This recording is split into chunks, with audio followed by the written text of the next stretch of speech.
even though I think he want to stay in that special housing because I heard he done got whooped on about 3 times already in there.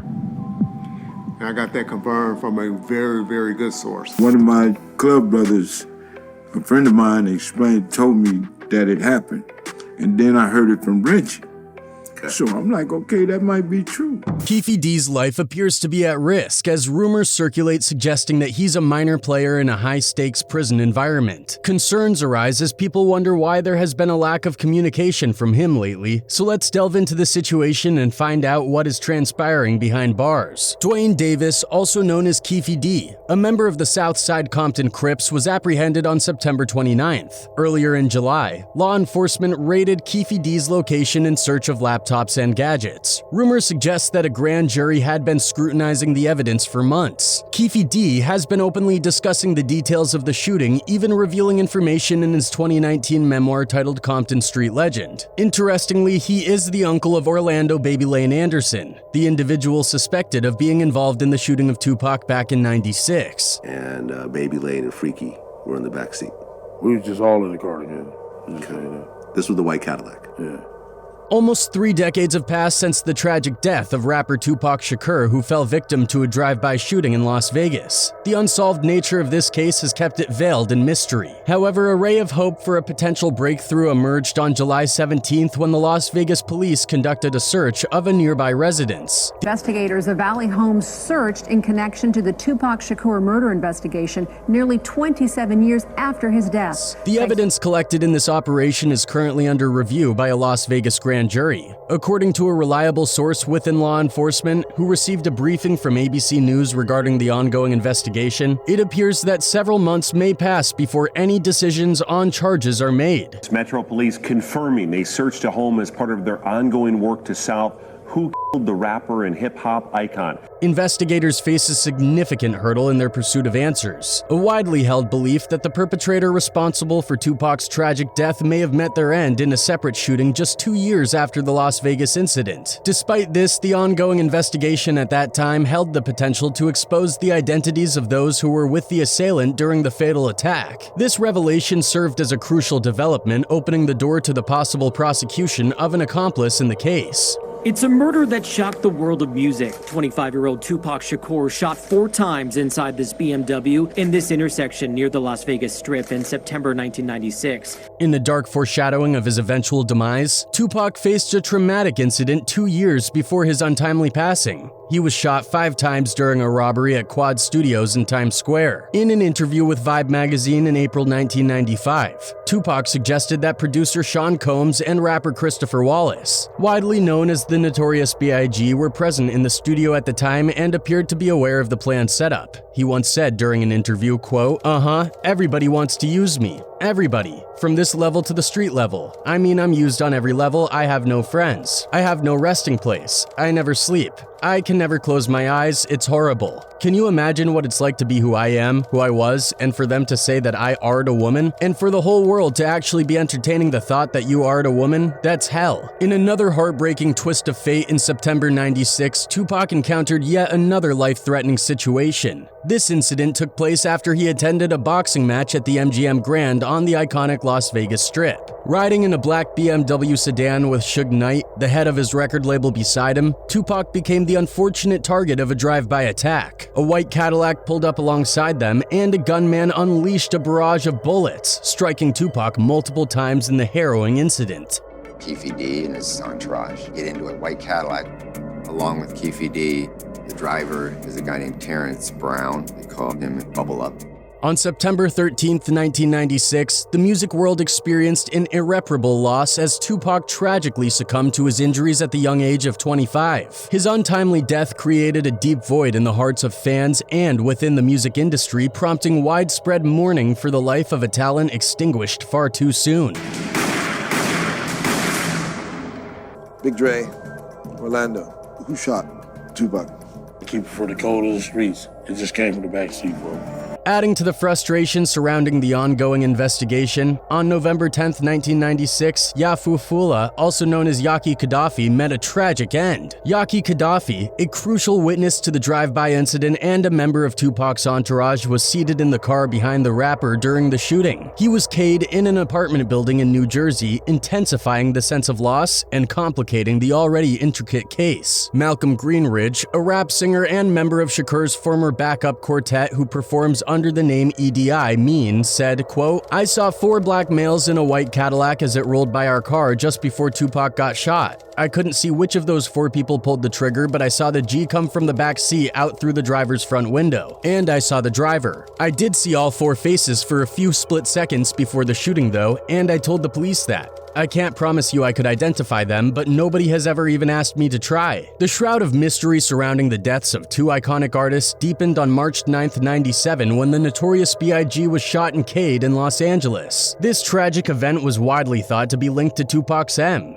Despite this connection, the case remains unsolved, further adding to the enigma surrounding the untimely deaths of both artists. The second time in 6 months, a star in the often brutal world of gangster rap has been gunned down. In a notable development in September 97, Orlando Anderson, a Los Angeles gang member, launched a lawsuit against Tupac's estate, seeking damages related to a brawl with the rapper at the MGM Grand just hours before the fatal drive-by. In a countermove, Tupac's mother, Afeni Shakur, filed a wrongful death lawsuit against Anderson, alleging that he was responsible for her son's fatal shooting. This legal battle introduced a complex layer to the already intricate web of events surrounding Tupac's tragic passing. 1995 to date, have you ever ridden in a white Cadillac?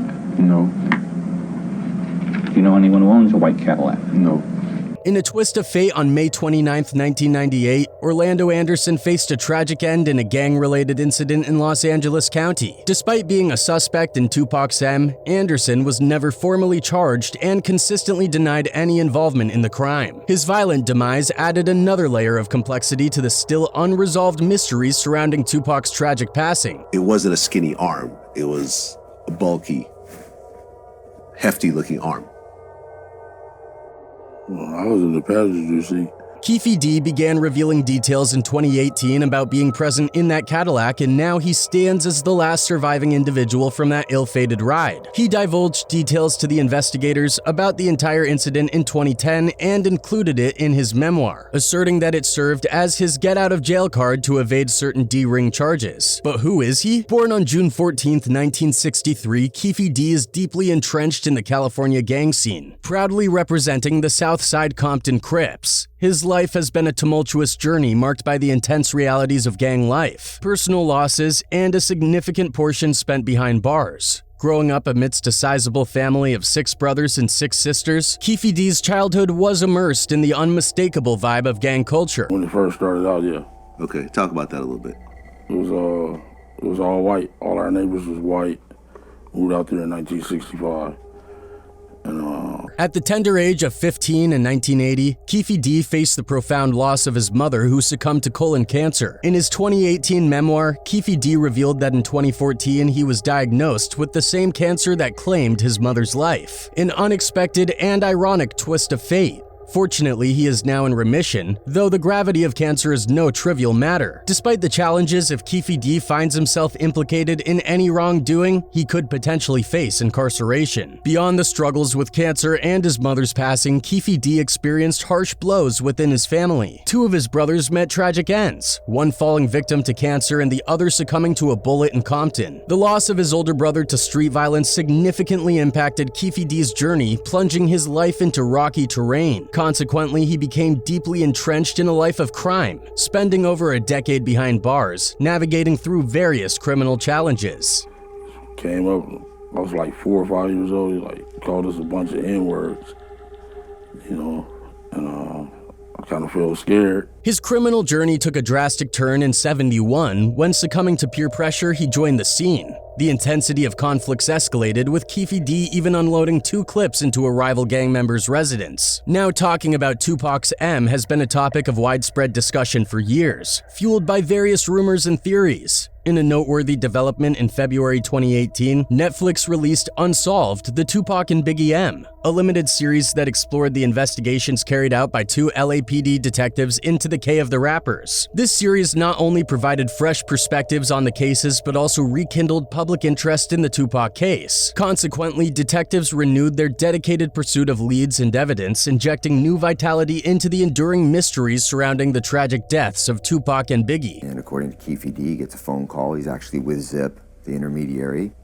and they're back in LA, and Zip takes a phone call, and it's Puffy on the other end of the line. In a notable development on July 17, 2023, Las Vegas police conducted an authorized search of a residence in Henderson, Nevada as part of their continuing investigation into Tupac's homicide. During this operation, investigators confiscated various items such as computers, hard drives, and magazine articles related to Tupac and his untimely death, demonstrating their unwavering commitment to seeking answers and closure in this long-standing case. The investigation has been marked by numerous conspiracy theories, including suggestions that music mogul Diddy was involved. Tupac himself had alluded to Diddy's presence during a shooting involving Biggie. Las Vegas police confirmed today they executed a search warrant on Monday in connection with the case.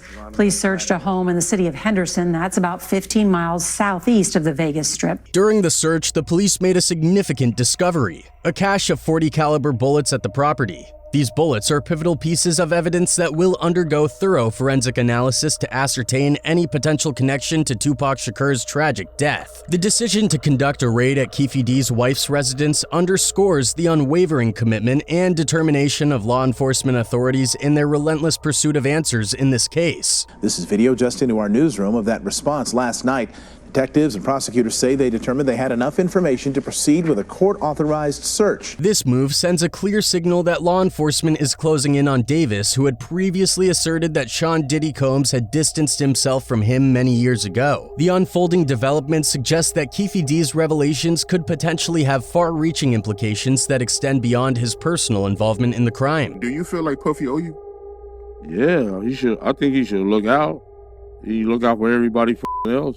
You know what I'm saying? At this critical juncture in the narrative, we delve into the potential connection between Sean Diddy Combs and Tupac Shakur's tragic death. Diddy, the music industry mogul, has skillfully maneuvered the challenges of legal scrutiny surrounding his alleged involvement in the crime. However, recent developments in the ongoing story are once again placing him under intense scrutiny. A broad spectrum of individuals, ranging from curious onlookers to A-list celebrities, has woven a complex tapestry that links Tupac's M to Diddy in various intricate ways. Everybody already having the in the back of their mind, like, that you had something to do with it, like you're basically evident. The credibility of theories implicating Diddy gains strength when one delves into the enigmatic motives and concealed intentions lurking beneath the surface. Detective Greg Kading, a former member of the Los Angeles Police Department deeply involved in the Tupac Shakur M investigation, sheds light on the intricate tapestry of Diddy's alleged role. Kading suggests that Diddy's conceivable motive might have been to shield himself from the wrath of Suge Knight, who was actively seeking vengeance for the '95 death of a friend in Atlanta, a tragedy for which he held Diddy responsible. Greg said, quote, "Perhaps what they were doing was saying, he's already tied the noose, now let's let him hang himself. You didn't just say it twice, you didn't just say it 5 times, and so now you've got this compilation of so many confessions. The perception is that it's going to be hard for him at this point to say, hey, I was just kind of boasting, making stuff up." In the aftermath of Tupac's tragic death, Suge Knight reportedly delved deeply into his financial resources, allocating a substantial sum of $13,000 to secure the services of a hitman. This hired assassin, identified as Wardell Poochie Foose, purportedly belonged to the Bloods and was tasked with the elimination of Christopher Wallace, widely known as Biggie Smalls. Notably, Biggie Smalls was not only a renowned artist, but was also a close associate of Diddy.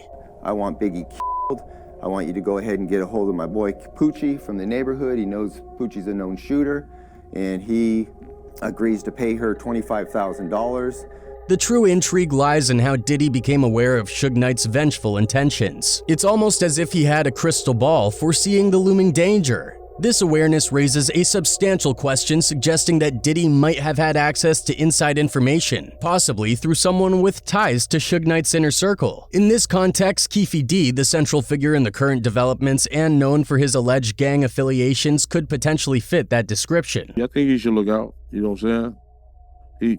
He worth $1 billion. He should come look out. Come build a basketball gym at our Parkers. Do something. You know what I'm saying? Moreover, in a shocking revelation presented in the documentary Who K'd Tupac, Keffe D dropped a bombshell that reverberated like a thunderclap through the airwaves. He claimed that the actual M weapon had inexplicably vanished on the night of the M itself. Detective Kading himself underscored that in the absence of the M weapon, any connections drawn between the recovered bullets and the homicide could be considered circumstantial at best. This missing piece of evidence added yet another layer of complexity to the investigation. He starts blasting. You say Suge looks over, he sees you. Indeed, the enigmatic disappearance of the M weapon posed a substantial hurdle, greatly hindering the progress of the investigation and making it a formidable challenge to establish definitive evidence. However, with the recent arrest of Keefe, there may be newfound hope for resolving this long-standing mystery. The safety of Keefe in jail is a pressing question on the minds of the public, given the sensitive nature of the case and the potential risks associated with his involvement. I think he's in a bad place. We are well aware that Tupac's fame transcended borders. It resonated on both national and international scales. His music permeated even the confined spaces of prisons where his songs echoed through the radio waves. Yes, you heard that correctly. Given the widespread awareness of Tupac's life and death, it's conceivable that inmates, much like the general public, were well acquainted with the details surrounding his M. Some among them might have considered themselves ardent fans of the legendary rapper. A lot of people love Tupac, and somebody's going to look at him who likes Tupac, and I think he's in a bad... Given the fervent pursuit of Tupac's M by the public, there is a legitimate concern regarding Keffe's safety within the prison walls. The prison environment can be volatile, and if fellow inmates who are also Tupac enthusiasts or hold strong sentiments about the case discover Keffe's involvement, it could potentially pose a risk to his well-being. People argue that correctional authorities will need to take careful measures to ensure his safety during his incarceration. However, there's also the challenge of whether these authorities, being fans of Tupac themselves, might pose challenges in maintaining a secure environment for Keffe. Regarding Keffe's safety, one person wrote, quote, "His life wasn't in any danger while he talked for years on the streets, but now in prison someone will do something. Hell no. No one is going to do anything to him." Another one added, quote, "How many more people have to lose their lives because of brother love when Puffy and the police know the truth, so do the right thing, everybody that is involved need to be in prison." One more person added, quote, "He probably won't survive either. He gets shanked or the cancer he has will kill him before he can truly be prosecuted." It's an unfortunate reality that deaths in correctional facilities, whether in jails or straight prisons, often garner significant attention in the media. This focus is attributed to the distressing conditions that can lead to tragedies, especially among individuals who have not yet been convicted and are awaiting legal proceedings. Some of you may remember 7 inmates died in a riot inside Lee Correctional Facility back in April of 2018. On one hand, state prisons are generally considered more stable environments where life is somewhat more predictable for those who are already serving their sentences. However, what raises concern is the alarming increase in certain types of deaths within these facilities. For example, suicides have surged by 22% compared to the previous mortality report just 2 years earlier. Additionally, deaths attributed to D&A intoxication have seen an alarming spike of 139% from the previous report, also within a span of just 2 years. They say that Kadai Bond was detoxing from heroin use when she died. And this is just the latest in a string of heroin-related deaths behind bars. These statistics indeed raise important questions about the conditions within correctional facilities and the factors contributing to such concerning trends. They prompt a critical examination of the prison system and the well-being of those incarcerated. Moreover, with 2.2 million people currently incarcerated in America's prisons and jails, among them are a few serial Ks. Some of the most infamous serial Ks are still alive, serving life sentences for their heinous crimes. I wasn't shocked because I thought that Jeffrey Dahmer would end up this way. However, criminals like Jeffrey Dahmer, infamously known as the Milwaukee Cannibal, who committed a series of gruesome M's, taking the lives of 17 men and boys between 78 and 91. He not only K'd his victims, but also engaged in the horrifying acts of consuming parts of their remains. Dahmer was apprehended in 91 and subsequently sentenced to 16 life terms, solidifying his status as one of America's most notorious serial Ks. I didn't ever want freedom. Frankly, I wanted death for myself. This was a case to tell the world that I did what I did not for reasons of hate. Author and investigative historian Peter Vronsky tells A&E True Crime, quote, although prominent individuals tend to stand out in prison subculture, the fact that they were serial Ks likely did not make them targets. Furthermore, the incidence of homicides in state prisons peaked at a record-breaking 120 deaths in 2018, serving as a stark reminder that although prisons are designed for security, they remain notably unsafe environments. The prevalence of violence within prison walls is a common occurrence, often linked to pre-existing trauma before incarceration and exacerbated by mental health stressors during confinement. When adjusted for age, gender, and race ethnicity, the homicide rate in state prisons is 2.5 times higher than that of the general U.S. population. This data has sparked various speculation surrounding Keefe's arrest and not hearing from him from the jail.